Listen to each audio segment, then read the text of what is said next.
Saudara-saudara yang diberkati Tuhan, Shalom. Apa kabar saudara-saudara? Baik, puji Tuhan, sehat luar biasa. Yesus yang baik. Saudara-saudara, kita sama-sama belajar tentang kebenaran firman Tuhan. Mungkin masih kita ingat karena kita berada di akhir bulan September, ya. Mungkin kita masih ingat di dalam bulan-bulan September ini saudara-saudara ada banyak kegiatan-kegiatan untuk GPIB dan masyarakat serta gereja-gereja sedunia. Yang masih kita ingat kegiatan di bulan September, kalau pelayan PA pada tanggal 6 September, hari ulang tahun Pelkat PA, tanggal 6 saudara-saudara, yang ke-65 tahun. Lalu saudara-saudara, kita mungkin juga mengingat bahwa pada tanggal 9 September memperingati Hari Olahraga Nasional. Apalagi ya. Nah, pada tanggal 21 September kita memperingati doa internasional untuk perdamaian. Apalagi saudara-saudara. Nah, pada bulan September bagi orang Amerika selalu diingat sebagai bulan yang tragis dan mengerikan, di mana terjadi penyerangan teroris dengan cara membajak pesawat dan menabrak pesawat pada dua gedung tinggi yang pada saat itu menelan banyak korban. Banyak yang meninggal saudara-saudara. Tetapi bagi kita juga masyarakat dunia masih segar dalam ingatan kita bahwa betapa sangat mengerikan dan mencekam saudara-saudara suasana pandemik COVID-19 yang juga menyebabkan korban meninggal dunia. Karena COVID-19 itu saudara-saudara, dunia menjadi lumpuh. Tidak ada ruang sedikit pun yang terbuka. Semua tertutup rapat untuk menghindari terpapar virus COVID-19. Kita bersama-sama saudara-saudara mengingat saat itu sudah bagaikan tidak lagi ada harapan saat itu saudara-saudara. Saudara-saudara, peristiwa-peristiwa yang tadi yang disampaikan di atas mau sengaja saya munculkan saudara-saudara untuk membantu kita mendekati peristiwa yang dialami orang Israel di tanah perbudakan di Mesir.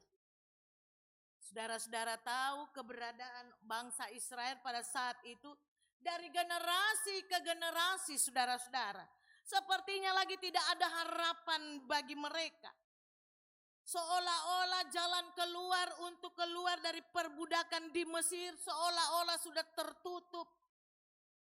Sementara itu penguasa pada saat itu yang bernama Firaun tidak henti-hentinya mengeluarkan perintah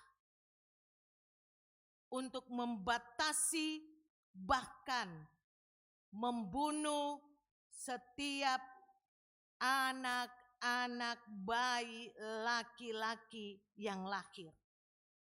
Artinya dia mau membatasi keturunan Israel. Makanya dia mengeluarkan perintah. Kalau ada bayi laki-laki yang lahir, dia panggil bidan-bidan.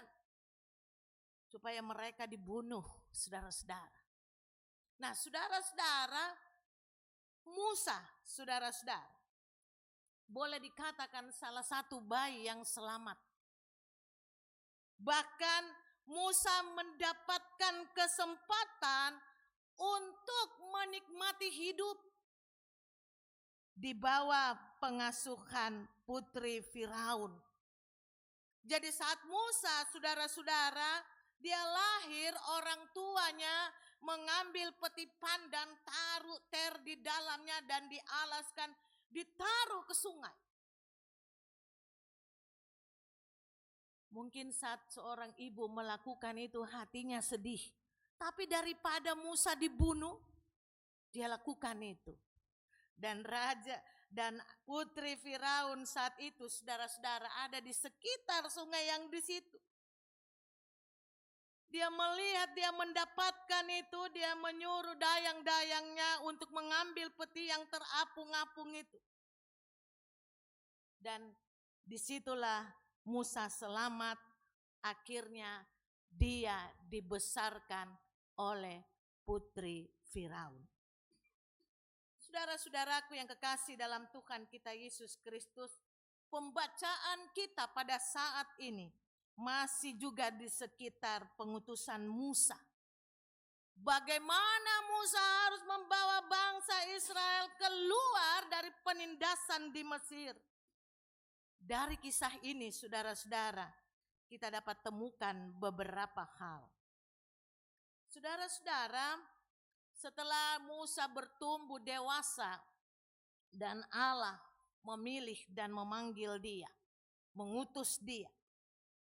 Dan saudara-saudara, Musa menyadari tentang kehadiran Allah, bahwa Allah hadir di semak duri yang menyala. Bayangkan, di semak duri yang menyala, namun tidak terbakar. Karena di sana Musa sedang bercakap dengan Allah. Apa yang dipercakapkan? Soal rencana Allah khususnya bagi masa depan Israel dan juga bagi Musa. Bagi masa depan Israel bagaikan situasi yang suram. Seperti yang dikatakan tidak ada jalan. Tapi saudara-saudara, bagi masa depan Israel ada rancangan Allah, yaitu melepaskan bangsa Israel dari tangan orang Mesir. Saudara-saudara, orang Mesir ini kejahatan. Tapi juga karena atas perintah Firaun, saudara-saudara. Di mana di sana orang kerja paksa, kerja rodi, saudara-saudara. Tapi kalau Tuhan mempunyai rancangan atau rencana bagi masa depan Israel, maka Tuhan akan menuntun mereka melalui Musa. Dan Musa memang dikasih tugas untuk itu. Mereka akan dituntun maksudnya dituntun akan dikeluarkan dari perbudakan di Mesir ke suatu negeri yang lebih baik, yang lebih enak, yang lebih menyenangkan, lebih baik dan lebih luas. Yang boleh dinamakan negeri yang berlimpah-limpah susu dan madu. Mengapa saudara-saudara? Karena Allah tidak menghendaki bahwa umatnya itu mengalami penderitaan. Makanya Allah memindahkan mereka melalui Musa ke tempat yang jauh berbeda dengan ketika keadaan di Mesir. Jadi saudara-saudara, ternyata ada bagi masa depan Israel. Masa depannya apa? Allah melepaskan mereka dari perbudakan di Mesir dan Allah membawa mereka keluar di sana, memindahkan di tempat yang dikatakan di sana berlimpah susu dan madu. Lalu untuk masa depan Musa bagaimana saudara-saudara? Allah mengutus Musa, saudara-saudara, kepada Firaun. Membawa umat ini keluar dari tanah Mesir itu bukan perkara yang mudah, itu bukan perkara yang gampang. Ketika Musa diutus itu mungkin dalam hatinya, ya Tuhan, piye toh, berat banget tugas ini. Berbagai pertimbangan dan penyampaian Musa kepada Allah. Tetapi Allah tetap mengutusnya. Untuk apa? Untuk menggenapkan rancangannya bagi Israel. Nah, saudara-saudara, tentunya ketika Allah mengutus, dia nggak biarkan kita sendirian. Dia nggak bilang, saya pergi saja, seng. Dia nggak bilang seperti orang Manado, jalan jongana sendiri. Enggak. Tapi saudara-saudara, Allah tetap mengutusnya dan Allah tetap memberikan dia kekuatan dan kemampuan. Dan namanya penugasan Allah tidak mungkin ditolak oleh Musa. Akhirnya ketika Musa harus berjumpa dengan Allah. Saudara-saudara, di mana Allah selalu tidak pernah meninggalkan Musa. Ketika Allah harus berjumpa, Musa harus berjumpa dengan Allah. Dia harus menanggalkan segala kasutnya. Dia harus melepaskannya karena akan berjumpa dengan Allah. Tindakan itu saudara-saudara mengingatkan tentang keberadaan Musa. Bahwa ketika dia harus berhadapan dengan Allah. Allah itu Allah yang suci. Sehingga tidak usah takut karena masa depan Musa dan umat Israel bukan masa depan yang mansur. Mansur itu tahu enggak? Manusia suram. Bukan, saudara-saudara. Tapi Tuhan akan menjamin, Tuhan akan memberikan kekuatan. Bahkan Tuhan akan memelihara dan melindungi. Sehingga apapun yang dihadapi oleh Musa, dia tidak perlu takut. Untuk itu kita belajar firman Tuhan. Ada dua hal yang membuat Allah bertindak kepada Israel. Pertama, mengapa sih Allah mau bertindak kepada Israel? Pertama, karena ia sangat mengasihi. Allah sangat memperhatikan saudara-saudara. Dengan sungguh-sungguh apa yang menjadi kesengsaraan dan penderitaan umatnya. Apabila disebutkan Allah dia memperhatikan sungguh-sungguh, bahwa maksudnya Allah akan hadir bagi bangsa Israel. Derita yang dialami oleh Israel, kesengsaraan yang dialami oleh Israel, Allah gak mau berdiam diri.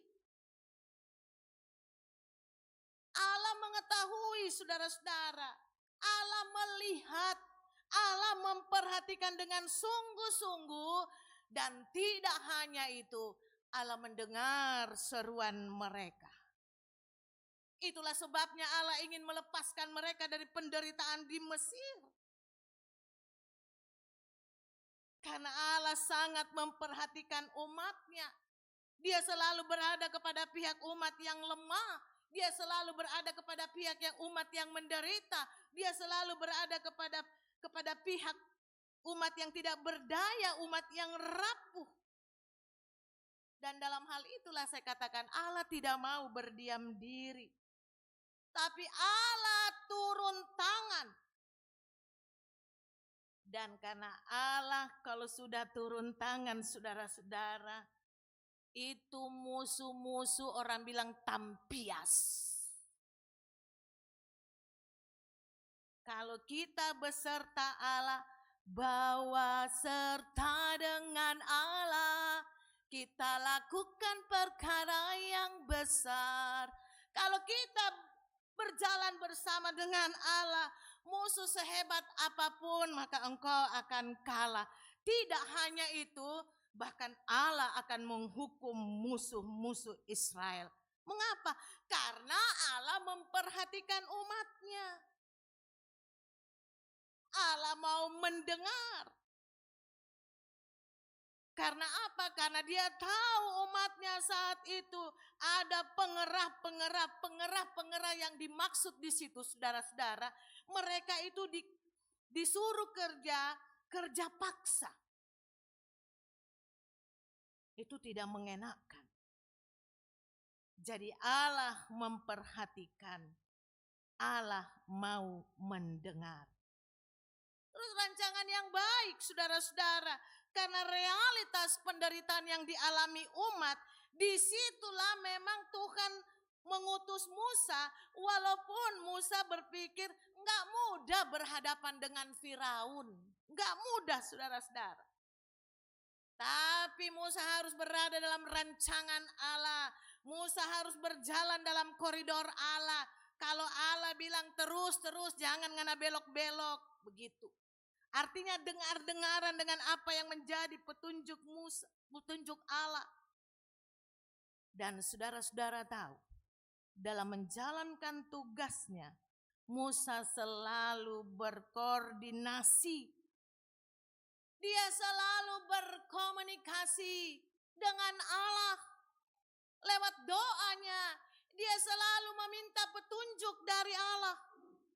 Sehingga apa yang menjadi rancangan Allah, baik itu untuk masa depan Israel maupun juga untuk masa depan Musa, biarlah semuanya itu berjalan dengan baik.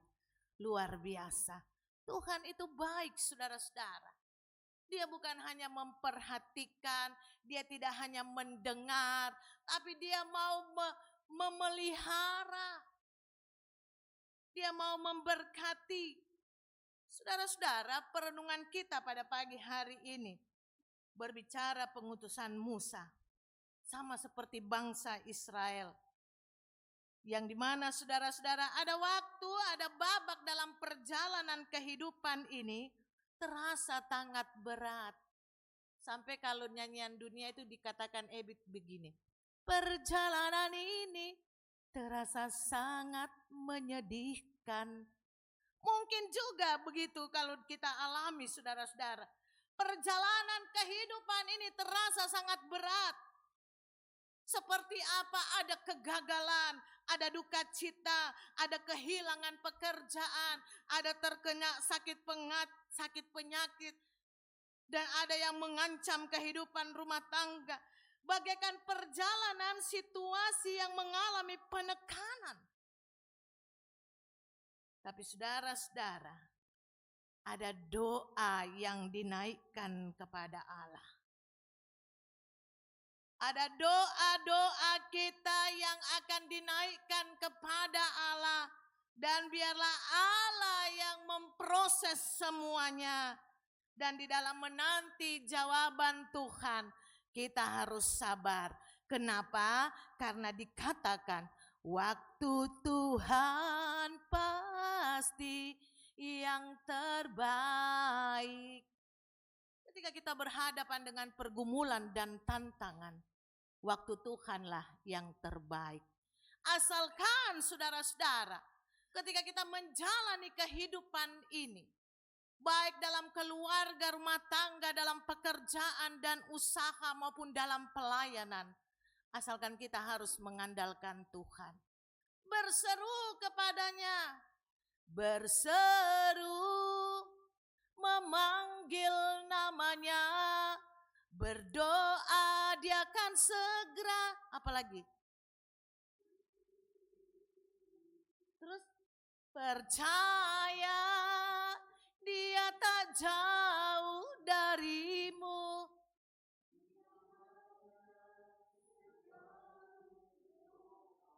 Yes, lulus idol. Banyak penyanyi di sini. Dia yang sejauh doa. Persoalannya, apakah engkau mau berseru? Persoalannya, apakah engkau mau berdoa? Itu persoalannya toh. Kembali pada diri sendiri. Dikatakan dia hanya sejauh doa. Lihat Musa ketika dia harus diutus Tuhan. Tuhan berjumpa dengan dia. Tuhan bilang buat jarak karena engkau tidak tahan melihat sinar kemuliaanku. Tuhan itu begitu terang, Musa harus buat jarak karena dia harus berhadapan dengan orang yang tidak berdosa, orang yang suci saudara-saudara. Dan Musa selalu meminta petunjuk Tuhan. Begitupun dalam kehidupan kita. Dalam kehidupan kita tidak hampir beda-beda tipis. Ya, bagaimana perjalanan bangsa Israel. Tapi baiknya Israel itu masih berseru. Kita pun dalam kehidupan kita, saudara-saudara. Tapi apapun warna kehidupan saudara-saudara dan saya yang sudah mengisi, yang sudah menghias kehidupan kita, saya mau katakan, tetaplah teguh di dalam iman. Tetaplah berpengharapan, tetaplah penuh kasih. Karena apa? Karena semuanya tidak terlepas dari pemantauan mata Allah. Biar ada tantangan, jangan kita putus asa. Biar ada ancaman, jangan kita putus asa. Tetap rajin melayani, rajin bersekutu. Jangan kita lemah, jangan lelah. Bekerja di ladangnya Tuhan, apalagi? Itu Roh Kudus yang memberi kekuatan. Orang juga yang melayani Tuhan termasuk pendeta, presbiter juga punya masalah, juga punya pergumulan. Sama dengan saudara-saudara dan saya. Tapi percayalah bahwa di dalam Tuhan ada jawaban ya dan amin. Ada jawaban yang pasti di dalam Allah. Kalau manusia belum pasti saudara-saudara. Bisa dia suka begini, lain di bibir, lain di hati. Lalu manusia. Kalau Allah no, kalau dia udah berjanji, janjimu seperti fajar pagi hari yang tiada pernah, tidak pernah terlambat. Kalau manusia berjanji suka kayak Dian Piscesa. Tapi janji, tinggal janji, bulan madu. Habis madunya, tinggal bulannya, habis bulannya, janjinya ndak ono. Enggak ditepati. Tapi saudara-saudara, sama-sama kita belajar dari keteladanan Musa. Di bawah tema, tinggal sedikit lagi khotbahnya. Di bawah tema, Allah yang memperhatikan dan mendengar.